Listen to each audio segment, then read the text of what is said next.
Hello everyone, अभी हमारे पास ये जेकेपी कांस्टेबल में पार्ट 3 है, मैथ्स एंड रीजनिंग सीरीज में। चलिए चलते हैं आगे और इस वीडियो को पहले क्वेश्चन से शुरू करते हैं। अभी करते हैं क्वेश्चन को। A contractor estimates that 15 masons can build a wall 200 metre long in 12 days working 8 hours a day. How many missions will be required to build a wall 300 metre long in 10 days working 9 hours a day? तो देखिए सीधा question है ये, time and work से है। देखिए जब यहाँ पर वक्त दे रखा हो तो उस केस में जब इस तरह से केसेस हों तो आपको क्या करना होता है, आपको पता ही है, ऑलरेडी आपने कर रखा होगा। वो आपके पास person P1 H1 D1 upon P2 H2 D2 is equal to W1 upon W2। ये तो आपको पता ही है। P1 क्या हो गया है, पर्सन, H1 क्या हो गया, हावर्स, और D1 क्या हो गया, डेज, नंबर ऑफ डेज, है ना।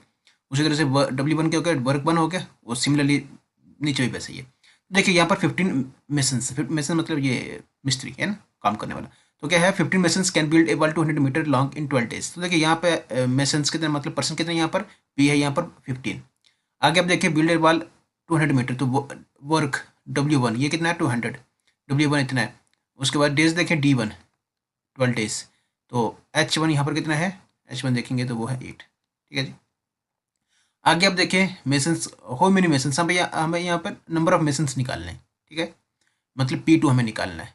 Will be required to build 300 metre, 300 metre, मतलब इसमें आप देखें वर्क 2 जो है 300 मीटर है।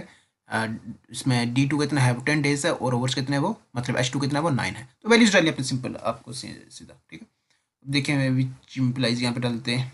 P1 कितना है 15 इंटू H1 कितना है 8 into P1 H1 D1 number of days 12 upon P2 हमें निकालना है, तो P2 उसको वैसे रहने देते इंटू H2 में अब देखें 9 है ना, 9 इंटू D2 कितना 10 है, is equal to W1 work 1 कितना है 200 अपॉन W2 कितना है 300। तो कर दे इसको सिंपलीफाई। अब देखिए यहाँ पर 3 से 3 करे तो 9 होता है, 3 से 4 करे तो 12 होता है। ठीक है जी, 4 2 दूने 4, 2 5 करे तो 10 होता है। 5 से 3 करे कितना होता है, 15 होता है। तो ये खत्म हो जाना है ना। अब आगे आप देखें यहाँ पर 8 दूने कितना हो गया, ये 16, तो कितना हो गया 16 अपान P2 इज इक्वल टू 200। क्या ये 2 0 क्या हो गया, कैंसिल हो गया, तो 2 अपान 3 हो जाएगा, है ना। अब देखिए 16 से 3 करे कितना होता है 48 इज इक्वल टू P2, तो 2 1 कम 2 2 मल्टीप्लाई 24 करे तो 48। तो P2 कितना हो गया हमारे पास, ये हो गया 24 हमारे पास क्या रहेगा, इसका आंसर रहेगा, जो कि हमारे पास है सी ऑप्शन। चलिए नेक्स्ट क्वेश्चन की तरफ चलते हैं। अब देखिए क्या है इसमें। देखिए ये जो इसमें आप ये ब्लड रिलेशन से जो क्वेश्चन आता है जेके में, आप देखेंगे सिर्फ और सिर्फ आपको सिर्फ ये वाला, इस तरह से आप जो पॉइंटिंग वाला क्वेश्चन जो है ना फोटोग्राफ की तरफ, ऐसे क्वेश्चन आपने करने, क्योंकि पूछे ये जाते हैं। ठीक है, तो देखिए इसमें क्या कैसे करना है आपको।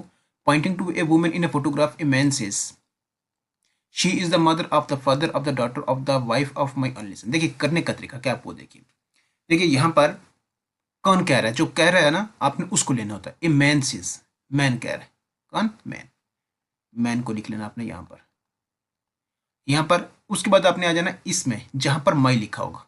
माई कहाँ लिखा हुआ, यहाँ लिखा हुआ। तो ये मैन जो है ना, मतलब ये माई जो है, ये किसके लिए, मैन क्या है, मैन के लिए। ये किसके लिए, मैन के लिए। मैन ओनली सन, मैन का ओनली सन, सन कहाँ आएगा, इसका नीचे आएगा, तो सन के लिए मतलब प्लस लगेगा। ठीक, ओनली सन यहाँ तक आप सन तक आए, फिर आपने इससे पीछे चलना है, आपने इससे पीछे चलना कहाँ तक, यहाँ तक चलना है। ठीक है, ओनली सन वाइफ, तो वाइफ इसकी कहाँ आएगी, यहाँ आएगी, minus only son wife. Wife's daughter, तो वाइफ ये है, इसकी डॉटर कहाँ आएगी, यहाँ आएगी। फिर डॉटर फादर, ये है ना डॉटर, पीछे आएंगे तो फादर, तो डॉटर की फादर, ये डॉटर है इसकी, ये मदर है, तो फादर इसका कहाँ आएगा, यही आएगा, डॉटर्स फादर। फादर के पीछे क्या होगा, शी इज द मदर, इसकी मदर कहाँ कहाँ पे आएगी, वो आएगी यहाँ पर, है ना, यहाँ पर। ठीक, और यहाँ पर हमें ये बताना था how the man related to the women in the photograph. तो यहाँ पर मैन का वुमेन के साथ क्या रिलेशन है, हमें यहाँ पे वो बताना है। तो देखिए यहाँ पर मैन कहाँ पर आई है, ये है, और वुमेन कहाँ पर आई है, जो फोटोग्राफ में वो है ये वाली, है ना। तो इसमें रिलेशन आप बताएंगे तो क्या बनेगा इसका, तो देखिए ये मैन है, ये इसकी वाइफ है, तो यहाँ पर मैन का रिलेशन वुमेन के साथ बताना है, तो वो क्या उसका बनेगा, वो उसका बनेगा हस्बैंड, है ना।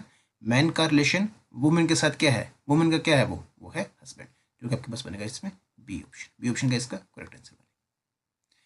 चलिए अब हम चलते हैं नेक्स्ट क्वेश्चन की तरफ। देखिए नेक्स्ट क्वेश्चन है स्टार्टिंग फ्रॉम पॉइंट पी। देखिए जैसा क्वेश्चन वैसे करते थे, स्टार्टिंग फ्रॉम पॉइंट पी है, ठीक है, इसको यहाँ पॉइंट पी मान लेते हैं।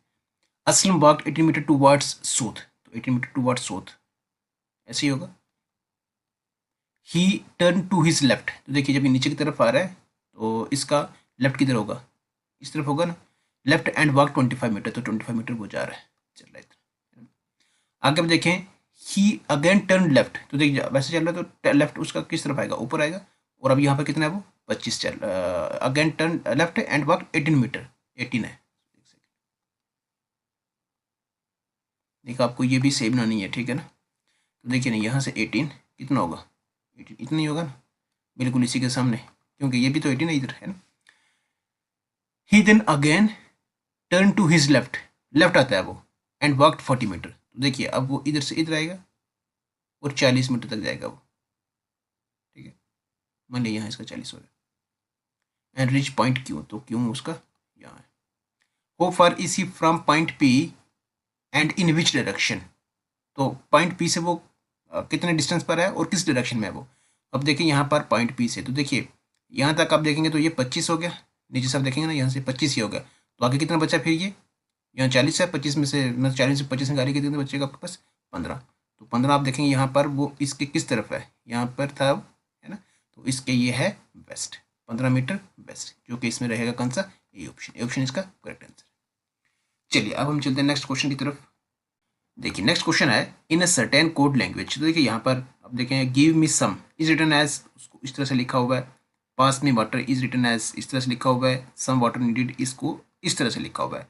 हमें यहाँ पर गिव का जो कोड है वो बताना क्या रहेगा इसका, तो देखिए यहाँ पर को पता है कॉमन ढूंढना पड़ता है। देखिए जैसे गिव मी सम, तो पास मी, तो देखिए यहाँ पर मी आपको मिलेगा यहाँ भी और यहाँ भी, है ना। अब अगर इधर आपको मिल रहा, अगर इसमें आपको एक चीज़ कॉमन दिख रही है तो वही चीज़ आपको जो कॉमन दिखेगी ना उसके बराबर होगी इस साइड भी, ठीक है ना। तो देखिए यहाँ पर कॉमन क्या है इसमें, तीन आलो ना जू कल, तो अब देखिए यहाँ पर ना जो है ना ये कॉमन आ रहा है, इसका मतलब क्या हो गया, जो मी है ये किसके लिए है, ये इस ना के लिए, ठीक है। उस तरह से आप देखिए यहाँ पर नीचे आप देखेंगे यहाँ पर क्या है, some water pass me water some water needed, तो देखिए यहाँ पर वाटर यहाँ भी है और वाटर यहाँ भी है ना। अब इस वाले में और इस वाले मतलब इन दोनों में आप ढूंढे कॉमन क्या आएगा, नाज जू का की लू डा, तो यहाँ पर लू की है ना, तो की आपके पास ये कॉमन आएगी, आएगा ये वाला की किसके लिए, वाटर के लिए। ऐसे ही कोड ढूंढना आपको, वाटर के लिए क्या है, की है। अब आगे आप देखिए यहाँ पर, अच्छा इसमें ये भी हो गया। अब देखिए यहाँ पर पहले और तीसरे में give me some water needed, तो देखिए सम जो है ना, सम आप देखेंगे यहाँ पर और यहाँ पर, फर्स्ट एंड थर्ड में आप देखिए कॉमन क्या है, तीना लो की लो है ना, तो लो जो है ये क्या है, कॉमन आ रहा है, तो लो किसके लिए है, ये है किसके लिए, सम के लिए।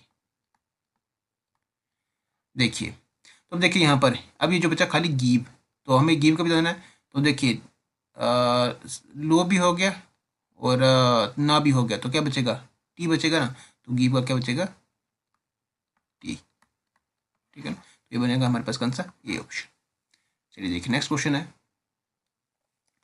Study the following information carefully to answer the question. देखिए सबसे पहले meet at park is return age, उसको इस तरह से लिखा हुआ है, रन टू विन उसको इस तरह से लिखा हुआ है, कार इन सेल, दरअसल ये हमें डी कोड करना होता है सारा, है ना, पहचानना होता है कि इसमें क्या लॉजिक लग रहा है, तो हमें यहाँ पर स्टॉप की बताना कि इसमें क्या कोड रहेगा। अच्छा अब देखिए यहाँ पर अगर आप देखेंगे मीट एट पार्क, आप भी करते हैं इसको, चलिए आप भी सोच कर इसके करें इसमें क्या रहेगा। देखिए जैसे मीट में एम देखेंगे ना, एम आप देखेंगे तो इसका नंबर क्या आता है, जैसे ए बी सी डी आप करेंगे पूरी, तो ए के लिए क्या लगता है 1, बी के लिए क्या लगता है 2 है ना, सी के लिए क्या 3 है, ए बी सी डी के लिए क्या 4 है, ई के लिए क्या है 5 है, ऐसे ही है। तो इसको शॉर्ट आपको पता ही है, ई जे ओ टी वाई, है ना।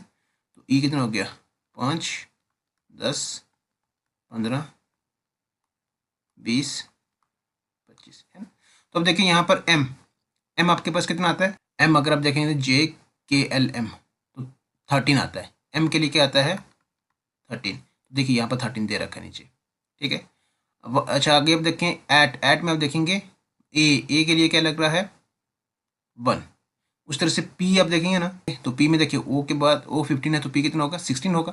तो देखिए यहाँ से ये चीज़ हमें मालूम होगी है कि जो नंबर आ रहा है वो जो पहला लेटर दे रखा होगा उसी का नंबर है, इसी नंबर है उसका, है ना। तो अब देखिए यहाँ पर ये चीज़ तो हमें यहाँ से मालूम हो गई है।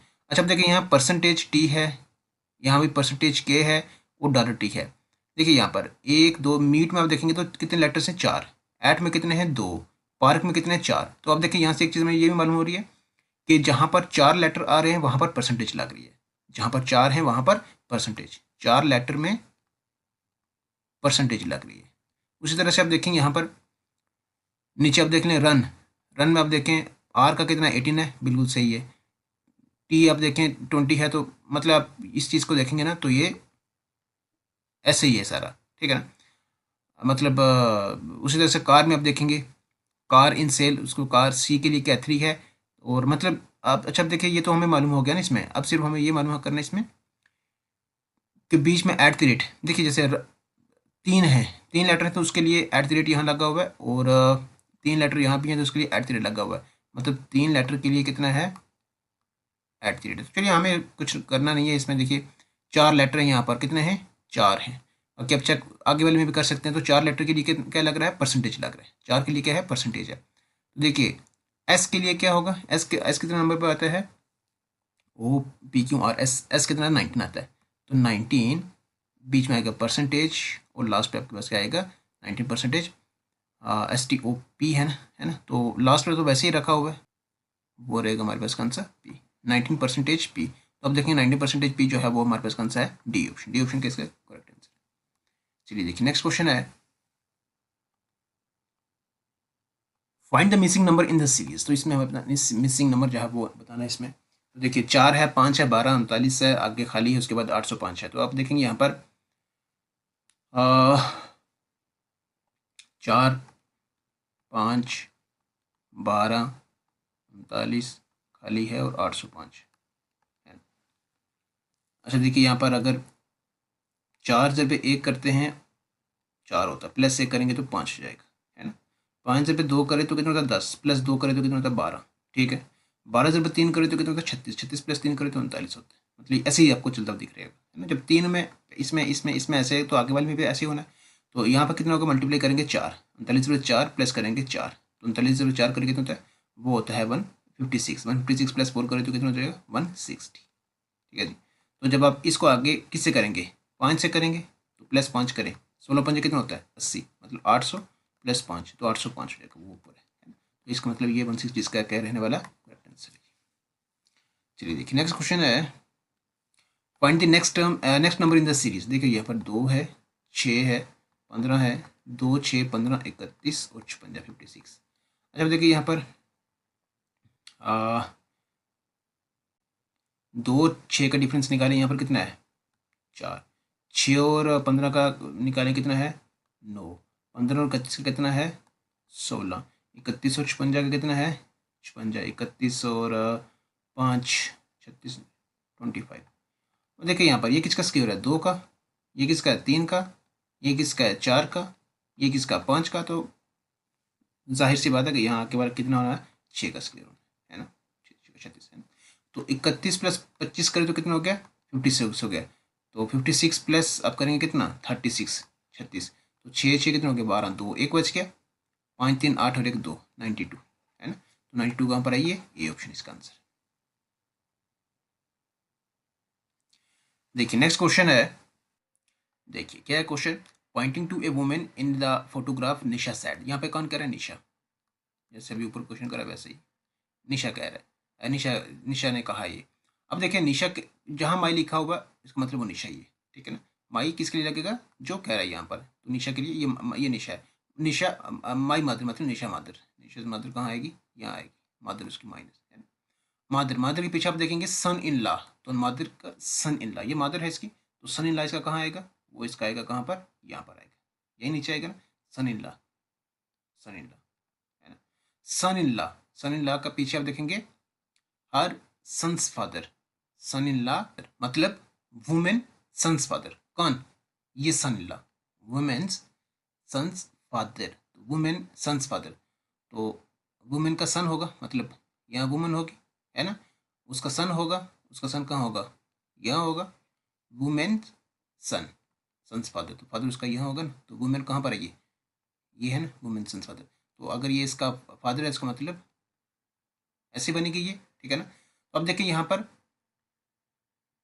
होता है ना, हो इस निशा रिलेटेड टू द वुमेन, तो ये निशा है, ये वुमेन के साथ इसका क्या रिलेशन है यहाँ पर, तो क्या एक ही लाइन में आपको कौन सा मिलेगा, वो कौन सा मिलेगा आपको, यहाँ पर आप देखें ना, यहाँ पर आप देखेंगे तो ये सन इन लॉ है, देखिए ये इसकी मदर है, निशा की मदर है ये, और ये निशा की मदर का ये सन इन लॉ है, अगर ये सन इन लॉ है इसका मतलब ये निशा की बहन होगी ना, ये वाली इधर वाली है ना, तो ये क्या होगी, इसकी सिस्टर होगी, सी ऑप्शन इसका answer.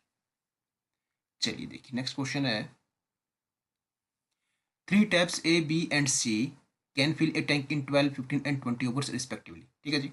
If A is open all the time, B and C are open for 1 hour each alternately, the tank will be filled in। तो देखिए यहाँ पर क्या है, वही टाइम एंड वर्क आपको पता ही है कैसे करना है, इसमें सिर्फ इतना है, इतना बदल जाता है कि टैंक से साथ जुड़ जाता है ये, बस इतनी चीज़ बदल जाती है, ठीक है ना, बाकी चीज़ वही है, कॉन्सेप्ट तो वही है ना।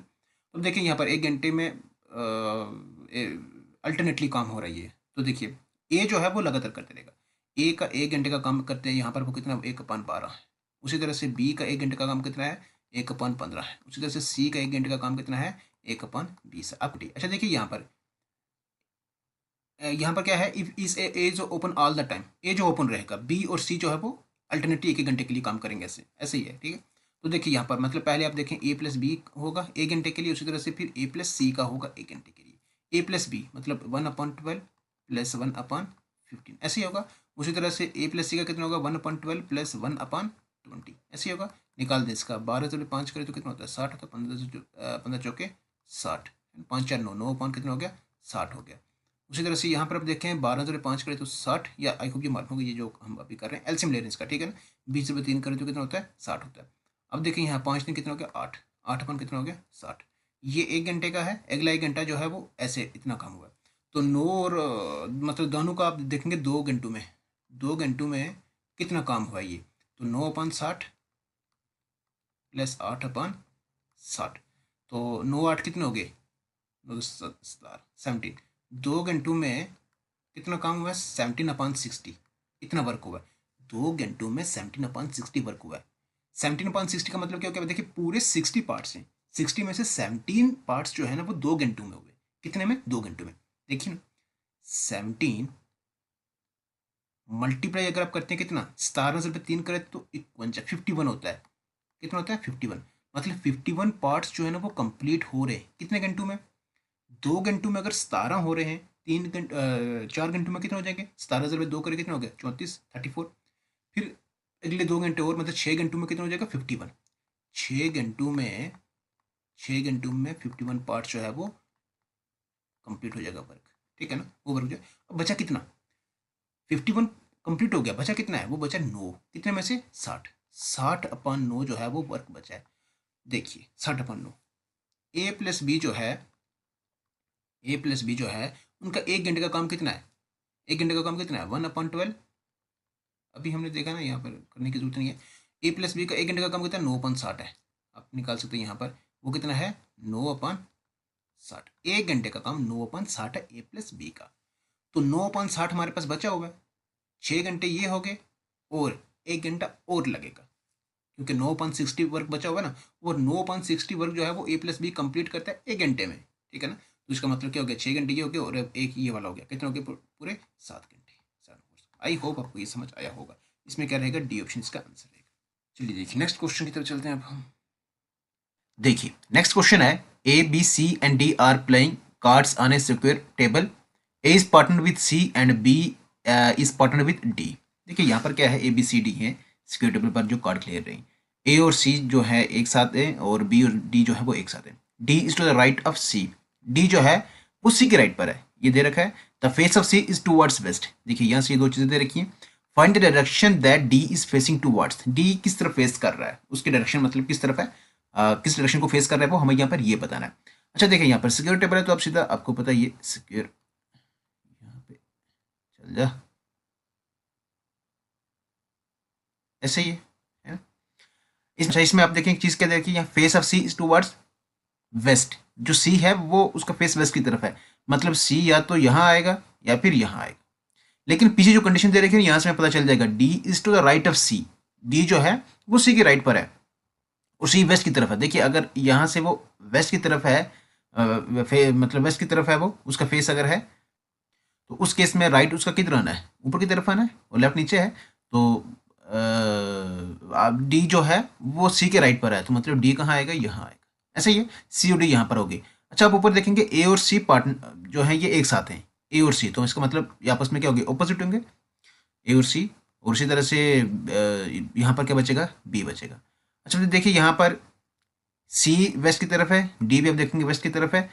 हमें यहाँ पर ये बताना है कि डी जो है वो किस तरफ फेस कर रहा है, किस डायरेक्शन को फेस कर रहा है यहाँ पर। अब देखिए यहाँ पर किस को कर रही है, ये यहाँ से आप देखेंगे तो इधर कौन सी आएगी, लेकिन यहाँ से इधर ईस्ट है तो इधर कौन सी आनी है, वेस्ट आनी है ना। तो हम देखेंगे यहाँ पर जो बी है मतलब वेस्ट जो है वो इसकी डायरेक्शन रहने वाली है, किसकी, इसमें डी की। ठीक है जी, तो इसमें आंसर रहेगा कौन सा हमारे पास, बी ऑप्शन। देखिए नेक्स्ट क्वेश्चन ऐसे के साथ, what is the digit at unit place in 976899। देखिए आपको क्या करना है यहाँ पर, यूनिट प्लेस पर क्या डिजिट रहेगा हमें यहाँ पर वो बताना है। यहाँ पर देखिए जैसे 976 है ना, इस पूरे को जब आप एक्सपेंड करेंगे 899 इसकी पावर, मतलब इसमें आप देखें ऐसा है, जब आप इस पावर को एक्सपेंड करेंगे पूरा तो एक रिजल्ट आएगा है ना, उसका हमें बताना है यहाँ पर कि यूनिट डिजिट में क्या आंसर रहेगा रहने वाला है। यूनिट डिजिट कौन सा होता है, देखिए जैसे 976 है ना, तो ये जो ये पहला नंबर होता है ना ये वाला है ना, इसी को फर्स्ट डिजिट या फिर यूनिट डिजिट भी इसको कहा जाता है। तो इसमें मतलब ये यहाँ पर क्या रहेगा, जब आप इस पूरे को एक्सपेंड करेंगे हमें यहाँ पर वो बताना है। आपको क्या करना है, सिंपल आपको जो बेस में जो यूनिट जो डिजिट है उसको लेना है। तो जैसे 6 है ना, यहाँ पर ये इसकी पावर आप 8 9 कर देंगे। लेकिन आप देखिए यहाँ पर आपको इतना बड़ा नहीं करना है, ये ऐसे ना करना होता है और ना ये एग्जाम में होता है ऐसे है ना। तो इसको कैसे करना आपको, अब देखिए यहाँ पर यूनिट डिजिट निकालने के लिए मतलब 6 को अगर आपने एक्सपेंड करना है तो इसका यूनिट डिजिट क्या आएगा, देखिए जैसे 6 की पावर 1 है हमेशा 6 आता है, 6 की पावर 2 है तो 6 का कितने हो गया 36, 36 6 का क्यूब करें, 6 का 36 तो 16 है ना। उसी तरह से 6 की पावर 4 करेंगे ना तो यहाँ भी जो यूनिट डिजिट आएगा वो क्या आएगा, 6 आएगा। तो आप देखिए यहाँ भी 6 आ रहा है, यहाँ भी 6 आ रहा है, यहाँ भी 6 आ रहा है। तो आपने एक चीज़ ध्यान में रखनी है कि 6 की पावर जो भी हो ना, 6 की पावर जितनी मर्जी करें आप, 1 करें 2 करें 3 4 5 6 100 जो मर्जी करें, उसका जो फर्स्ट डिजिट है या फिर जिसको यूनिट डिजिट कहते हैं वो हमेशा क्या आएगा, 6 ही आएगा। वो क्या आएगा, 6 ही आएगा, 6 ही आएगा। ठीक है ना, यहाँ पे आप देख रहे हैं ना कि इसका यूनिट डिजिट जो है वो 6 आ रहा है, तो आगे भी ये 6 ही आता रहेगा। इसका मतलब ये होगा कि 6 की पावर जब आप 8 9 करेंगे तो इसका यूनिट डिजिट क्या रहेगा, वो 6 ही रहेगा। क्या रहेगा, 6 रहेगा। तो यूनिट डिजिट अगर 6 रहेगा इसका मतलब जो इसमें आंसर रहेगा हमारे पास कौन सा रहेगा, वो बी ऑप्शन रहेगा। क्योंकि 6 की पावर कोई भी करेंगे आप तो उसका जो यूनिट डिजिट आएगा वो हमेशा 6 ही आता है। एक 6 नहीं, देखिए 0 हो गया, 1 हो गया, 5 हो गया और 6 हो गया। अगर इनकी पावर आप करेंगे ठीक है तो इनके लास्ट पे या फिर जिसको यूनिट डिजिट कह लें आप, वो क्या आएगा, हमेशा वही नंबर रिपीट होकर आता है ये है ना, वही वापस आता है ये। तो ये चीज़ भी आपको ध्यान में रखनी है। चलिए नेक्स्ट क्वेश्चन की तरफ चलते हैं। आप देखिए नेक्स्ट क्वेश्चन है, student has to score 40% to pass in exam. If he gets 50 marks and fails by 30 marks the maximum marks for the examination were. तो देखिए यहाँ पर एक स्टूडेंट है जो कि 40% मार्क्स स्कोर करने हैं एक एग्जाम को पास करने के लिए, और अगर वो 50 मार्क्स लेता है और फेल होता है 30 मार्क्स से, उस केस में मैक्सिमम मार्क्स कितने रहने वाले इसमें। अच्छा देखिए यहाँ पर 50 मार्क्स उसको मिलते हैं और 30 से वो फेल हो जाता है, मतलब 50 3 80, 80 मार्क्स जो होंगे वो उसके कितने के होंगे, पास मार्क्स, क्योंकि पास मार्क्स जो है परसेंटेज में दे रखिए कितनी, वो 40% है। ऐसे ही है, हमें मैक्सिमम बताना है तो मैक्सिमम मतलब 100% बताना है। तो मान लेते हैं 100% है वो एक्स के बराबर है, मल्टीप्लाई कर दें इनको, तो 100 इंटू 80, परसेंटेज खत्म हो जानी है इधर उधर करके, ठीक है 40 मल्टीप्लाई करेंगे तो एक्स, ठीक है। तो देखिए 40 से कम 40, 40 पे 2 करें तो 80, तो एक्स इज इक्वल टू कितना हो गया ये 100 से भी 2 करें कितना हो गया 200 है ना। तो मैक्सिमम मार्क्स आप देखें यहाँ पर कितने हैं, वो 200 है। ठीक है ना, डी ऑप्शन इसका आंसर रहेगा। चलिए देखिए नेक्स्ट क्वेश्चन है, ए motorcycle tyre takes 4 rotations for every 5 rotations of car tire, but 3 rotations of motorcycle tire are equal to 4 rotations of car tire. What is the ratio of the speed of motorcycle to speed of car? मतलब अगर 4 rotation motorcycle tyre की हो रही हैं तो उस case में जो कार टायर है उसकी रोटेशन कितनी हो रही है, 5 हो रही है। अगर यहाँ पर कितनी होगी, 8 होंगी, तो वहां पर कितनी हो जाएंगी, 10 हो जाएंगी। अगर यहाँ पे कितनी हो जाएगी, 12 हो जाएंगी, वहां पर कितनी हो जाएगी, 15 हो जाएगी, है ना। तो जिसमें हमारे पास रेशो बनेगा ये, जिसमें आप देखें यहाँ पर मोटरसाइकिल मोटरसाइकिल रोटेशन और कार टायर रोटेशन, ये बनेगा हमारे पास कितना, 4:, एक सेकेंड, 4:5 ऐसे ही बनेगा। आगे आप देखेंगे 3 rotations of motorcycle tyre are equal to, यहाँ पर इक्वल का पूछ रखा है, दे रखा है यहाँ पर, ये चीज अपने ध्यान रखनी है, ऊपर भी और नीचे भी। देखिए यहाँ पर इक्वल है तो इसका मतलब इक्वल आएगा यहाँ पर, है ना। तो इक्वल क्या है, 3 रोटेशंस ऑफ मोटरसाइकिल टायर, तो 3 रोटेशंस ऑफ मोटरसाइकिल, है ना। तो यही है रोटेशंस, है ना। मोटरसाइकिल टायर की जो 3 रोटेशंस है वो इक्वल है किसके, 4 rotations of car tyre, 4 rotations of car tyre, ऐसे ही है। तो यहाँ से क्या निकल जाएगा, MR/CR निकल जाएगा हमारे पास कितना, 4/3 निकल जाएगा। मतलब क्या हो जाएगा, ये सीधा आप लिख लें 4MR/CR जो है ये कितना, 4:3 निकल जाएगा। ठीक है जी। अच्छा देखिए यहाँ भी रेशो निकल गया आपका, और यहाँ भी आपने देखा यहाँ से इसमें रेशो निकल गया। अब आपको क्या करना है, हमें निकालना यही है ratio speed of motorcycle to speed of car. तो speed of motorcycle to speed of car, ऐसा ही है। तो अब देखिए यहाँ पर 4:5, और दूसरा आ गया आपके पास कौन सा, 4:3। तो कर दे इसको, 4 करे 16, 5/3 करे तो कितना, 15। तो यहाँ पर जो हमारे पास रेशियो निकलेगा वो कितना निकलेगा, 16:15 निकलेगा, जो कि हमारे पास सी ऑप्शन होगा। ठीक है, तो ये रेशियो हमें निकालना था speed of motorcycle to speed of car. तो इसमें हमारे पास आंसर कौन सा रहेगा, वो रहेगा सी ऑप्शन। चलिए अब नेक्स्ट क्वेश्चन की तरफ चलते हैं। देखिए नेक्स्ट क्वेश्चन है, if 2 @ 3 is equal to 13, 3 @ 4 is equal to 25, then what is 4 @ 5। अच्छा देखिए यहाँ 2 @ 3, तो आप देखिए यहाँ पर 2 @ 3 करें आप इसको, ये आया 13। 3 @ ऐसे आप चलिए करें इसको, देखिए 2 का स्क्वायर और मल्टीप्लाई आप करें, 2 का स्क्वायर प्लस करें आप 3 का स्क्वायर, तो कितना हो गया, 2 दूनी 4 प्लस 3 3 9, कितना हो गया, 13 हो गया। ठीक है, उसी तरह से आप देखें यहाँ पर 3 @ 4, 3 @ 4 मतलब 3 का स्क्वायर प्लस 4 का स्क्वायर, 3 3 9 प्लस 4 4 16, 16 9 कितना हो गया, 16 26 25 हो गई, 25 आ गया। उस तरह से आप 4 @ 5 मतलब 4 का स्क्वायर प्लस 5 का स्क्वायर, 4 4 16 प्लस 25, 25 6 31 41, 41, जो कि हमारे पास है सी ऑप्शन, सी इसका करेक्ट आंसर है। चलिए देखिए नेक्स्ट क्वेश्चन की तरफ चलते हैं। देखिए नेक्स्ट है, a man covers half of his distance at 60 km/h and the remaining half at 12 km/h, what is his average speed. तो एवरेज स्पीड क्या मतलब, एवरेज जो total distance covered upon total time taken, ऐसे ही है। अच्छा देखिए यहाँ पर डिस्टेंस है कितना, हमें मालूम है, नहीं मालूम हमें, मान लेते टोटल डिस्टेंस जो है वो कितना है, एक्स है। टोटल डिस्टेंस कितना है, वो एक्स है। अगर मैन हाफ डिस्टेंस कवर कर रहा है, इसका मतलब हाफ का मतलब क्या हो गया, हाफ कैसे लिखेंगे आप, किसी डिस्टेंस को अगर हाफ करना हो तो डिवाइड करते हैं किससे, 2 से। तो हाफ क्या हो जाएगा इसका, x/2। अगर ये हाफ यहाँ हो गया तो हाफ बचेगा कितना, फिर x मतलब बचने वाला फिर हाफ भी होगा ना, हाफ कंप्लीट हो गया। तो देखिए man cover half of his distance, तो डिस्टेंस मतलब x/2, ये डिस्टेंस है इसका। डिस्टेंस एट स्पीड, स्पीड कितनी इसकी, स्पीड है इसकी 6 km/h, ऐसे ही है। तो स्पीड डिस्टेंस, ठीक है, ये पहला केस हो गया। और दूसरे में आप देखें तो स्पीड डिस्टेंस है तो टाइम यहाँ से निकाल दें। देखिए स्पीड होता है is equal to distance upon time, तो टाइम यहाँ से क्या हो जाएगा, time is equal to distance upon speed. तो टाइम यहाँ से क्या हो जाएगा, t1 मान लें इसको, है ना। t1 जो है वो कितना हो जाएगा, डिस्टेंस, डिस्टेंस कितना है, x/2, तो x/2 मतलब 6 दूने 12, डायरेक्टली कर लेते हैं। ठीक है, ये हो जाएगा टाइम। उसी तरह से आप देखें यहाँ पर दूसरे केस में भी आप देखें d2 जो है वो कितना है, मतलब यहाँ भी वही है, x/2 है, और स्पीड यहाँ पे कितनी है, 12 km/h, 12 km/h। तो यहाँ पे टाइम कितना निकल जाएगा, time t2 is equal to distance, मतलब x/12 दूने कितना हो गया, 24 हो जाएगा, ऐसे ही है। एवरेज स्पीड, तो total distance travel, total distance है कितना, वो पूरा जो है उसमें x है ना। अपॉन टोटल टाइम टेकन, तो टोटल टाइम कितना है इसे x upon 12 plus x upon 24, ऐसे ही है एक्स अपॉन 24। तो कर रहे हैं इसको आप इस एक्स अपॉन, तो 12 से 2 करके कितना होता है 24, 2 पर भी होगा 2x plus x 3x upon कितना हो जाएगा 24, which implies x upon 1 into 24 upon कितना हो जाएगा 3x हो जाएगा। एक्स क्या हो जाएगा कैंसिल हो जाएगा, 3 एकम 3, 3 से 8 करके कितना हो जाएगा 24, तो कितना होगा यहाँ पर 8 होगा। अब रेट स्पीड क्या होगी यहाँ पर 8, ए ऑप्शन का आंसर होगा। चलिए देखिए नेक्स्ट क्वेश्चन की तरफ चलते हैं। देखिए नेक्स्ट क्वेश्चन है, a man can row boat upstream at 10 kilometre per hour and downstream at 14 kilometre per hour, the rate of the current and man speed in still water in order are. तो देखिए यहाँ पर man एक बार upstream है, एक बार upstream हो रहा है, एक बार डाउनस्ट्रीम हो रहा है, और यहाँ पर स्पीड दे रखी है उसकी। हमें यहाँ पे निकालना क्या है, जो स्पीड है करंट की और man speed in still water. Man speed मतलब बोट की स्पीड है ना।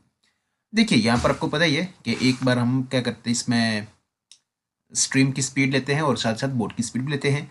मान लेते हैं जो यहाँ पर बोट की स्पीड है वो कितनी है x किलोमीटर पर आवर है, बोट मतलब मैन, और स्ट्रीम जो है उसकी स्पीड कितनी है वो y किलोमीटर पर आवर है। अगर आप क्वेश्चन में देखेंगे अप स्ट्रीम, तो अप स्ट्रीम आपको पता है आपकी स्पीड्स क्या होती हैं, वो आपस में माइनस होती हैं, है ना। तो मतलब क्या हो गया, अप स्ट्रीम में जब होगा तो x माइनस वाई होगा, वो कितना है 10 है। और उसी तरह से जब डाउन स्ट्रीम होगा तो कितना दे रखा है वो x प्लस वाई, वो दे रखा है 14, ये दे रखा है ना 14 और 10, है ना। तो ये अपस्ट्रीम के लिए है, अपस्ट्रीम मतलब माइनस, है ना, तो x माइनस में 10 हो जाएगा। उसी तरह से डाउन स्ट्रीम मतलब प्लस, तो x प्लस वाई कितना हो जाएगा 14 हो जाएगा। देखिए यहाँ पर सीधा सिंपल आप देखेंगे तो हमें x और y ही निकालना है ना। कर दे इसको आप, तो देखिए यहाँ पे आप देखेंगे तो माइनस लगा दें आप, माइनस नहीं सॉरी, हम इसको क्या कर देते प्लस कर देते, है ना, क्या कर देते प्लस कर देते, ठीक है ना। तो एक्स कितना हो जाएगा 2x हो जाएगा, और ये वाई वाई क्या जो ना खत्म हो जाना, तो इस इक्वल टू 14 कितने हो गए 24 हो गए। तो 2 1 2, 2 मल्टीप्लाई 12 करते 24, X is equal to 12। X हमने जो आप देखें ना, बोट जो है हमने उसको क्या माना था, एक्स माना था उसको, है जो कि मैन स्पीड है ना। मैन स्पीड मतलब बोट, तो एक्स क्या है वो कितना आया यहाँ पर 12 आया, एक्स 12 आया। तो यहाँ पर ऑप्शन में आप देखेंगे 12 आपको कहाँ पे मिलेगा, पहले ऑप्शन में, दूसरे में, तीसरे में, चौथे में। आप सिर्फ आपको पहले ऑप्शन में ही 12 दिखेगा, है ना। इस एक्स को आप उठाएंगे, वैसा कि करने की जरूरत नहीं, क्योंकि आंसर तो हमारा यही है, बाकी आप डाल के चेक कर सकते हैं। देखिए नेक्स्ट क्वेश्चन है, A is twice as efficient as B. A जो है वो ट्वाइस एफिशिएंट है बी के। They together finish a work piece of work in 20 days, ठीक है। In how many days will A finish alone finish the work. तो efficient का मतलब क्या हो गया, देखिए जैसे यहाँ पर ए है, यहाँ पर बी है, एक काम है, अगर बी मान लेते, जो चलिए क्वेश्चन के हिसाब से करते हैं, जैसे क्वेश्चन है A is twice as efficient as B. A जो है ट्वाइस एफिशिएंट है किसके, बी के। मतलब क्या हो गया, मतलब ये हो गया कि अगर कोई एक काम है, अगर बी उसको क्या कर रहा है 10 दिनों में कर रहा है, तो ए कितने में करेगा उसको 5 दिन में करेगा, क्योंकि वो एफिशिएंट है उससे 2 टाइम उसके, है ना। ऐसे ही है ये। अच्छा देखिए together finish a piece of work in 20 is how many days.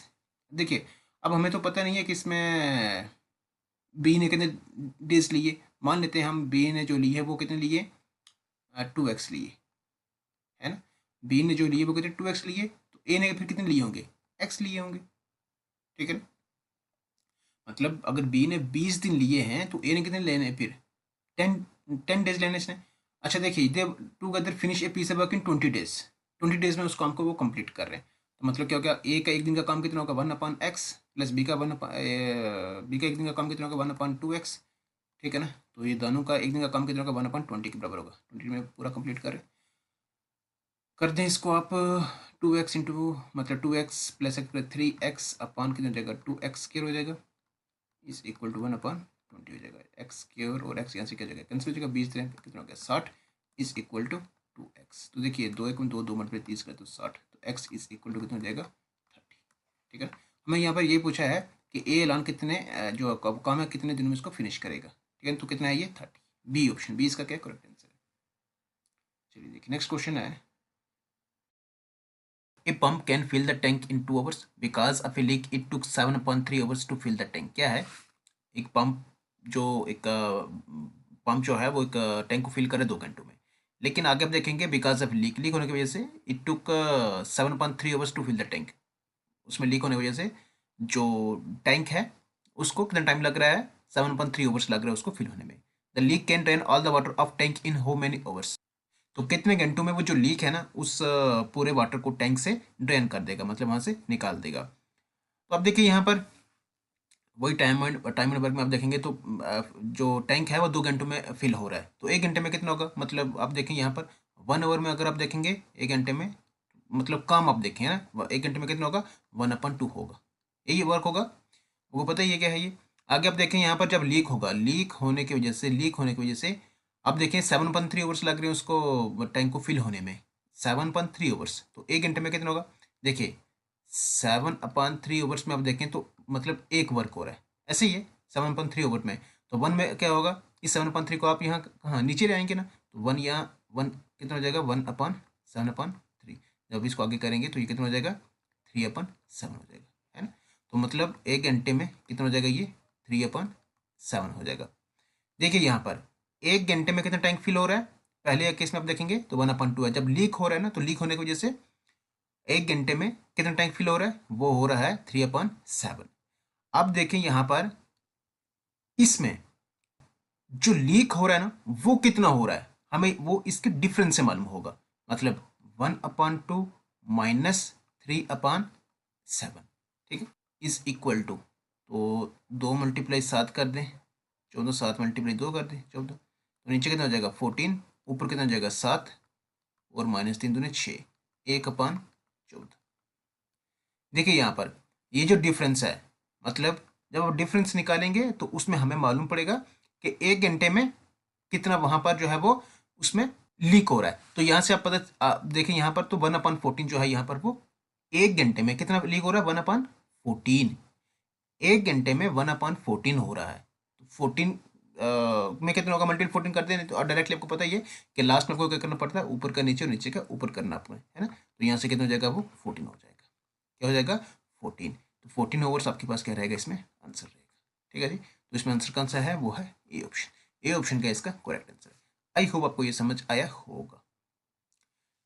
चलिए अब हम चलते हैं नेक्स्ट क्वेश्चन की तरफ। क्या है, a man sold 2 items at price 2500 each. 2 items को सोल्ड कर रहा है लेकिन सेलिंग प्राइस दोनों की सेम है।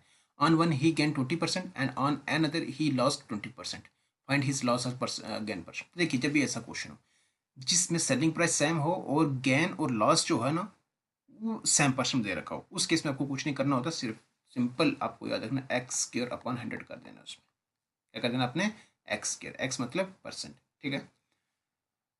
अब देखिए यहाँ पर gain percent and loss percent जो है वो सेम है, ठीक है ना। तो ये x वही है, x कितना है यहाँ पर 20 है, 20 का स्क्वायर अपन कितना हो जाएगा 100, तो 20 मतलब स्क्वायर कितना 400, अपन कितना हो जाएगा 100, 100 चुका 400, तो 4% आपके पास ये लॉस में रहेगा, ठीक है ना। जब भी होगा ये तो क्या होगा x²/100, आगे क्या होगा ये जो भी होगा ये सारा लॉस में ही होगा, ठीक है ना। तो इसमें बी ऑप्शन का आंसर है ना लॉस वाला, ठीक। देखिए नेक्स्ट एंड लास्ट क्वेश्चन हमारा आज का इस वीडियो से, उस पार्ट नंबर ये जो सेट सी है इससे। क्या है, the average age of 20 students in a class decrease by 6 months when a new boy replaced an 18-year-old boy. The age of new boy is, देखिए अगर आपने एवरेज को यहाँ से जो हमने करा इस टॉपिक को करा हुआ है, अगर आपने वो वीडियो देख रखी है तो एवरेज कोई भी कैसा भी क्वेश्चन हो आप बड़े उसको आसानी से आराम से कर सकते हो उसमें, है ना। चलिए देखिए यहाँ पर क्या है, एवरेज है 20 स्टूडेंट्स, यहाँ पर क्या दे रखा है, decrease by 6 months when a new boy replaced an 18-year-old boy. अब यहाँ पर 20 स्टूडेंट्स की शुरू में एवरेज तो नहीं दे रखी है, ये तो आगे की बारे में बता रखा है कि जब इसमें 18-year-old बॉय को रिप्लेस करेगा एक दूसरा बॉय, है ना, उस केस में जो एवरेज है वो कितने 6 मंथ से कम हो जानी है, ये दे रखा है। लेकिन एवरेज है कितनी वो नहीं बता रखा हमें इसमें, तो नहीं बता रखा है, इसका मतलब हम क्या करेंगे, लेट करेंगे कि जो एवरेज है वो कितनी है, एक्स है। चलिए देखिए, मान लेते हैं जो पहला स्टूडेंट है उसकी एवरेज कितनी उसकी एज कितनी है, पहले स्टूडेंट की एज कितनी है, x1 है, दूसरे की कितनी है, x2 है, तीसरी कितनी है, x3 है, ऐसे करते रहेंगे तो x19 तक आप जाएंगे, है ना। क्योंकि 20वें वाले में आप देखेंगे ना उनमें एक 18 साल का जो ऑलरेडी यहाँ पर दे रखा है, क्योंकि इसी 18 साल वाले जो बॉय है इसी को एक न्यू बॉय रिप्लेस करेगा, उस केस में एवरेज जो है वो 6 मंथ से डिक्रीज हो जाएगी, ऐसा ही है। तो 19 ये हो गए और 20वां कौन होगा, 18 साल वाला होगा। ये एवरेज जो है वो किसके बराबर है, वो होगी एक्स के बराबर। आपको पता है एवरेज क्या होता है, एवरेज होता है सम ऑफ ऑब्जर्वेशन, मतलब सम ये हो गया ऊपर अपन टोटल नंबर, तो नीचे आप लिखेंगे 20 लिखेंगे ना, नीचे लिखने की जरूरत नहीं, आप डायरेक्टली आप 20 इंटू एक्स करेंगे तो 20x हो जाएगा। इधर लिख देता हूँ मैं, डायरेक्टली 20x हो जाएगा। मतलब ये हुआ कि जो टोटल एज है ना 20 स्टूडेंट्स की, वो कितनी है, 20x है। टोटल एज 20 स्टूडेंट्स की वो 20x है। अब क्वेश्चन में आप देखेंगे यहाँ पर कि 18 साल के बॉय को जब एक न्यू बॉय रिप्लेस करेगा, उस केस में जो एवरेज है ना वो 6 मंथ से क्या हो जाएगी, डिक्रीज हो जाएगी। ठीक है जी। देखिए यहाँ पर x1 plus x2 plus so one plus x19। अब ये जो 18 साल वाला है ना, ये क्या होगा यहाँ से, मतलब इसकी जगह कौन आएगा, अब आएगा ये यहाँ से रिप्लेस हो जाएगा तो 20 नंबर वाला आएगा। अब वो है कितना हमें नहीं मालूम, उसको x20 हमने लिख दिया है। आगे आप देखेंगे यहाँ पर कि नीचे यहाँ भी कितना होगा, नीचे यहाँ भी 20 होगा ना, वो 20 आप इधर लिखते हैं, वो 20 आप इधर लिखते हैं। अब आप देखें पहले एवरेज क्या थी, वो थी एक्स ईयर्स थी ना। अब उस एक्स में आप देखेंगे यहाँ पर 6 मंथ कम हो रहे हैं, तो 6 मंथ कम होने का मतलब क्या हो गया, पहले अगर एक्स थे तो यहाँ पर क्या हो जाएगा, यहाँ हो जाएगा 6/12 हो जाएगा, 6/12 हो जाएगा। ठीक है जी। क्योंकि यहाँ पर जो है छः मंथ जो है यहाँ पर एवरेज क्या हो रही है, डिक्रीज हो रही है 6 मंथ से, है ना। तो इसलिए यहाँ पर इसको आप कन्वर्ट कर दें ईयर में तो 6/12 हो जाएगा। अब आप इसको सिंप्लीफाई करें, which implies x1 plus x2 plus so one plus x19 plus x20 is equal to 20 into x करके कितना होता है, 20x होता है, माइनस 20 मल्टीप्लाई 6/12, 6 × 6 6 × 2 12, 2 × 2 2 मल्टीप्लाई 10, ऐसे हो जाएगा। क्या हो गया यहाँ से, x1 plus x2 plus so one plus x19 plus x20 is equal to 20x minus कितना हो जाएगा, 10 हो जाएगा, यही है। अच्छा अगर आप देखेंगे यहाँ पर इसमें किसमें पहली वाली इक्वेशन में आप देखेंगे ना, तो इसमें जब आप x19 निकालेंगे तो x19 कितना हो जाएगा, x मतलब x1 plus x2 plus so one x19, ये हो जाएगा 20x माइनस 18। इस इक्वेशन को यहाँ से निकल जाएगा, x19 की वैल्यू निकल जाएगी। तो यहाँ तक जो वैल्यू है वो कितनी है, 20x minus 18 plus x20 is equal to 20x minus 10। यहाँ तक की जो वैल्यू आपने डाली है, कहाँ से डाली है, ये ऊपर इस वाले से, है ना। और x20 हमें ये बताना है कि न्यू जो एज न्यू बॉय की है ना वो कितनी है, एज ऑफ न्यू बॉय, तो वो कौन सा x20 है, मतलब x20 ही हमें निकालना है। तो न्यू बॉय की एज हमारे पास निकल जानी है। देखिए यहाँ से ये 20x और 20x क्या हो जाना है, कैंसिल हो जाना है। तो x20 इज इक्वल टू -10, ये माइनस का 18 इधर आगे क्या हो जाएगा, प्लस का 18 हो जाएगा। तो x20 कितना हो जाएगा, -10 + 18 करेंगे तो 8 कितना हो जाएगा, वो 8। तो 8 कहाँ पर है, ये हमारे पास सी ऑप्शन है। आई होप आपको ये समझ आया होगा, सिंपल है। आप एवरेज का आपने कॉन्सेप्ट अगर समझ रखा है ना कि एवरेज को निकालते कैसे हैं, तो आप किसी भी क्वेश्चन को बड़े आराम से कर सकते हैं। एवरेज का क्या है, sum of observation upon total number. अब डायरेक्टली पहले आपने टोटल एज निकालने आप, ठीक।